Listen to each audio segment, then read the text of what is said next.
শিক্ষিত যারা যুবক রয়েছেন তারা চাকরি চাইছে, সে জায়গায় রাজ্য সরকার তাদেরকে চাকরি না দিয়ে ফর্মের লাইনে দাঁড় করাচ্ছে। কিভাবে দেখছেন বিষয়টা? বিষয়টা তো খুবই নিন্দনক জিনিস। তো আজকে আমরা দেখতেই পাচ্ছি যুব সমাজ যেভাবে এগিয়ে যাচ্ছে, কিন্তু সেখানে আমাদের মাননীয় মুখ্যমন্ত্রী মানে তিনি এমনভাবে লাইনে দাঁড় করাচ্ছেন জনসাধারণকে, মানে সেটা খুবই নিন্দাজনক। মানে কোথাও গিয়ে কি চাকরির বিকল্প ভাতা গিয়ে দেওয়া হচ্ছে? হ্যাঁ, অবশ্যই। এটা তো অ্যাকচুয়ালি শুরু হয়ে গেছে আমাদের পশ্চিমবঙ্গে ভাতার সরকার। তো সেখানে চাকরিকে আশা আমরা নাই করতে পারি। এই স্টেশনে আসলেই দেখা যাচ্ছে যে প্রচুর যুবকেরা বাইরে যাচ্ছে ভিন রাজ্যে কাজ করতে।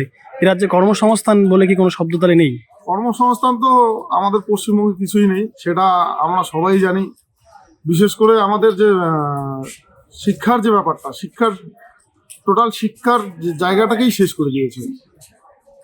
আগামী ভবিষ্যৎ কি হবে তাহলে? আগামী ভবিষ্যৎ জানি না কি হবে। আগামী ভবিষ্যৎ তো আমরা যা দেখছি খুবই খারাপ হবে। আচ্ছা, বারবার বলা হয় উত্তরবঙ্গ বঞ্চিত, মানে কোথায় গিয়ে এই জিনিসটা মনে হয়, কেন উত্তরবঙ্গ বঞ্চিত? উত্তরবঙ্গে দেখেন, উত্তরবঙ্গে কি আছে? উত্তরবঙ্গে তো কিছুই নেই। উত্তরবঙ্গে না আছে ভালো হসপিটাল, না আছে শিক্ষার কোনো ব্যবস্থা। তো সেই বঙ্গে তো উত্তরবঙ্গ বঞ্চিতই। আর উত্তরবঙ্গের যত সব কিছু জিনিস আছে, উত্তরবঙ্গের জিনিস নিয়ে গিয়ে দক্ষিণবঙ্গে ডেভেলপ হচ্ছে। বললাম আপনারা ধূপগুড়িবাসী তো মহকুমা হাসপাতাল পেলেন, পরিষেবা পাচ্ছেন? মহকুমা হাসপাতালে ধূপগুড়িতে সামান্য পেট ব্যথা জ্বর হলে পরেই ট্রান্সফার করে দিচ্ছে জলপাইগুড়ি সদর। মানে তাহলে কি আর কোনো প্রেশার হচ্ছে না? মানে কোনো কি সুবিধা পাচ্ছেন না? সুবিধা সেরকম কিছু থাকছে না।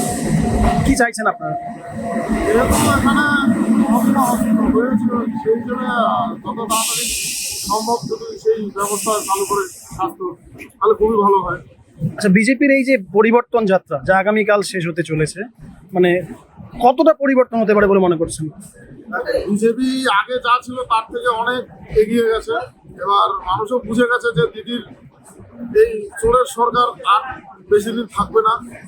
সেই হিসেবে পরিবর্তন হবে। 2026-এর তৃণমূল একদম ধুলোয় মিশে যাবে।